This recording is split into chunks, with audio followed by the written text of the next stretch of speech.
The Seasonable Angler is a story of a fisherman's year, from the projects and fantasies of an angler's winter through the thrill of a June evening's rise on the hallowed beaver kill. Nick Lyons' stories and articles on fishing have appeared in Field and Stream, Sport Fishing, and Fly Fisherman magazines. This is a reading from The Seasonable Angler, Journeys Through a Fisherman's Year by Nick Lyons. I'm starting with Chapter 2, The Lure of Opening Day. The Lure of Opening Day. I can remember vividly my first opening day, and I can remember individually each of the 10 that succeeded it. Once at the expense of the college entrance examinations, once when I went AWOL from Fort Dix, and once, when I was in love. A worm dangled from a 9-foot steel telescopic rod took my second trout. He was only a stocked brown of about 9 inches, and I took him after 3 hours of fishing below the Brewster Bridge of the East Branch of the Croton. I was just 13. It was the height of summer. On opening days, you can always see pictures of the spot in the New York papers. Draped men like mannequins pose near the falls upstream, and Joe X of 5432 73rd Avenue is standing proudly with his 4 mummy buddies, displaying his fat 16-inch holdover brown, the prize of the day. A buddy has 10. Are they smelt? You do not die of loneliness on the East Branch of the Croton these days. Probably it was always like that, but memory is maverick. The crowds are not what I remember about the East Branch, not certainly what I remember about my first day. In the 5 years since I had caught my first trout, I had fished often for largemouth bass, pickerel, perch, sunfish, catfish, crappies, and even shiners, always with live bait, usually with worms, always in lakes or ponds.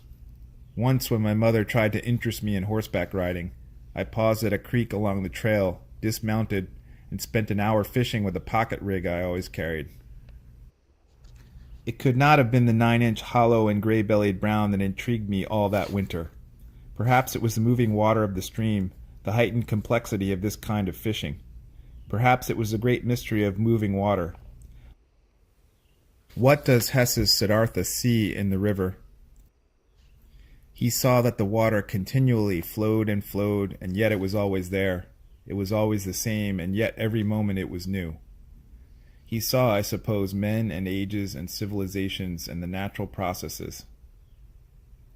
Whatever the cause, the stream hooked me too. All that winter I planned for my first opening day.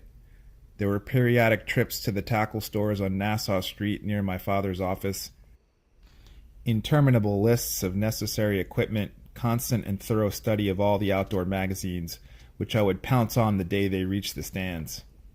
My parents were out of town the weekend the season was to open, and my old grandmother was staying with me. My plan was to make the 5:45 milk train out of Grand Central and arrive in Brewster, alone, about 8. My trip had been approved.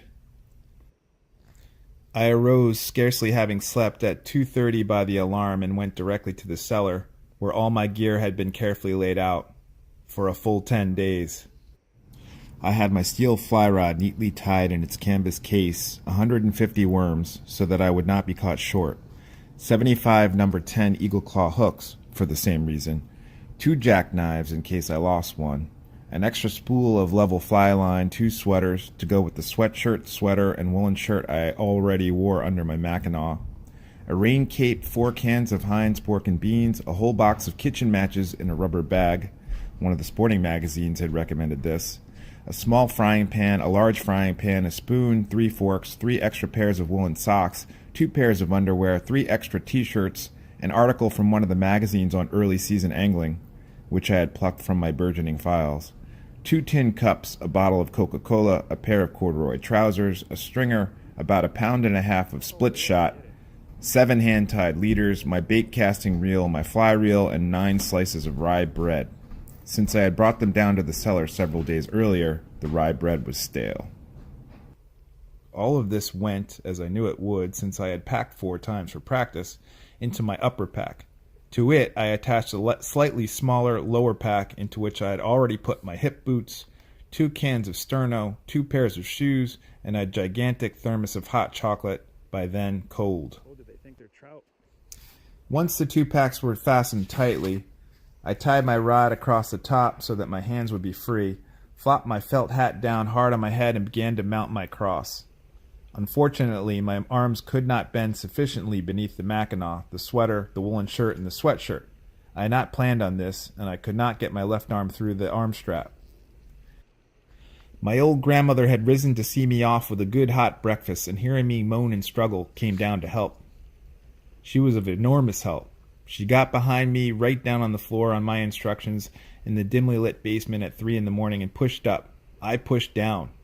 After a few moments, I could feel the canvas strap. "Just a little further, Grandma," I said. A little more." She pushed and pushed, groaning now nearly as loudly as I was, and then I said, "Now!" quite loudly, and the good old lady leaped and pushed up with all her might, and I pushed down, and my fingers were inside the strap, and in another moment, the momentous double pack was on my back. I looked thankfully at my grandmother standing, with her huge breasts half out of her nightgown, beneath the hanging light bulb. She looked bushed. After a short round of congratulations, I told her to go up the narrow stairs first. Wisely she advised otherwise, and I began the ascent. By after 2 steps I remembered that I hadn't taken my creel, which happened to contain 3 apples, 2 bananas, my toothbrush, a half-pound of raisins, and 2 newly made salami sandwiches. Since it would be a trifle difficult to turn around, and I was too much out of breath to talk, I simply motioned to her to hand me the creel from the table. She did so, and I laboriously strapped it around my body, running the straps with Grandma's help under the pack. Then I took a step, and then another. I could not take the third. My steel fly rod, flanged out at the sides, had gotten wedged into the narrow stairwell. In fact, since I had moved upstairs with some determination, it was jammed tightly between the 2x4 banister and the bottom of the ceiling. It was a terrifying moment. I could be there all day, for weeks, and then I'd miss opening day, which I had planned all that winter. I pulled, Grandma pushed, we got nowhere. But then, in her wisdom, she found the solution. Remove the rod. She soon did so, and I promptly sailed up the stairs at 1 a minute. A few moments later, I was at the door. "I'll have to hurry," I panted. "It's 3:35 already." She nodded and patted me on the hump. As I trudged out into the icy night, I heard her say, "Such a pack, such a little man." The walk to the subway was only 17 blocks, and I made it despite that lower pack smacking painfully at each step against my rump. I dared not get out of my packs in the subway, so I stood all the way to Grand Central, and near-empty cars, glared at by 2 bums, 1 high school couple returning from a dress dance, and several early workers who appeared to have seen worse. The 5:45 milk train left on time, and I was on it. I unhitched my packs, which I could not replace all that long day, and thus carried by hand, and tried to sleep, but I could not. I never sleep before I fish. The train arrived at 8, and I went directly to the flooding East Branch and rigged up. It was cold as a witch's nose, and the line kept freezing at the guides. I'd suck out the ice, cast twice, and find ice caked at the guides again. After a few moments at a pool, I'd pick up all my gear, cradling it in my arms, and push on for another likely spot. 4 hours later, I had still not gotten my first nibble. Then a sleety sort of rain began, which slowly penetrated through all my many layers of clothing right to the marrow bone. But by 4 o'clock my luck had begun to change. For one good thing, I had managed to lose my lower pack, and thus, after a few frantic moments of searching, realized that I was much less weighted down. For another, it had stopped raining, and the temperature had risen to slightly above freezing.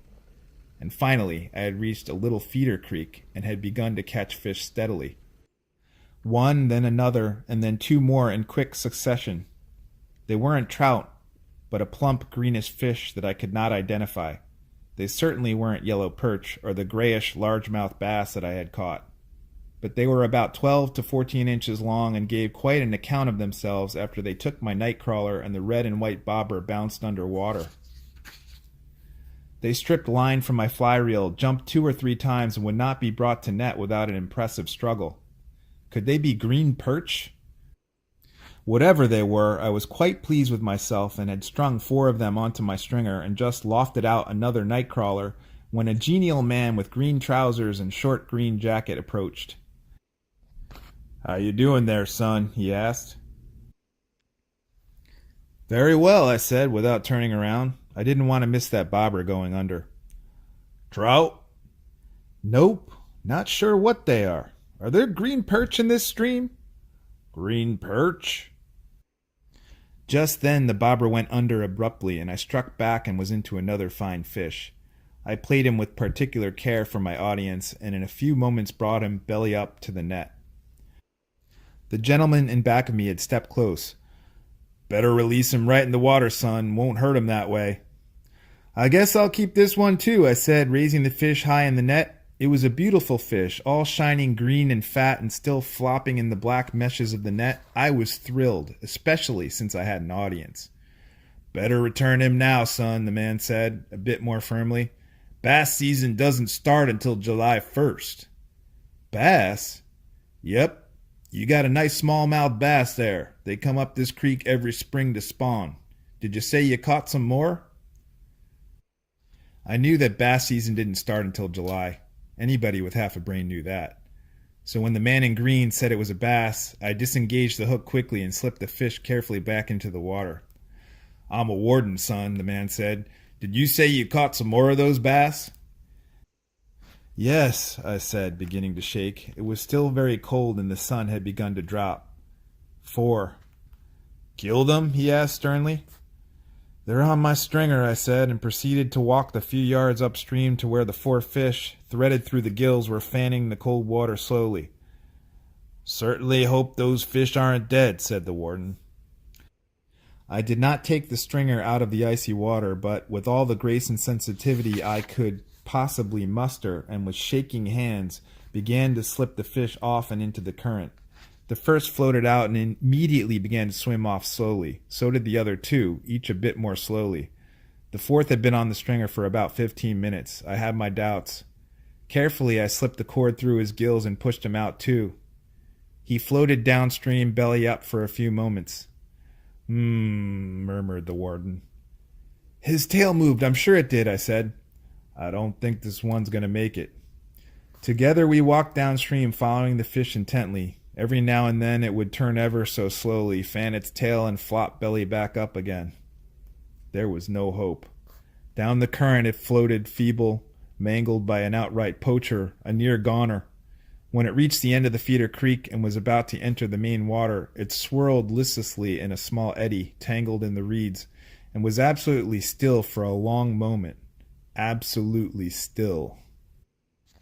But then it made a momentous effort, taking its will from my will, perhaps, and its green back was up and it was wriggling and its green back stayed up, and I nearly jumped 10 feet with joy. "Guess he's gonna make it," said the warden. "I guess so," I said matter-of-factly. "Don't take any more of those green perch now, will ya?" he said, poker face, as he turned and walked back up the hill. "And get a good identification book." I breathed heavily, smiled sheepishly, and realized that my feet were almost frozen solid. So I began to fold in my rod, gather together my various remaining goods, almost all unused, and prepare to leave. I cradled my pack in my arms and trudged up the hill to the railway station, glad I'd taken some fish, glad the fish had lived. It was 10 o'clock that night when I returned. Somehow I stumbled up the stairs and with a brave whistle kissed my grandmother on the cheek.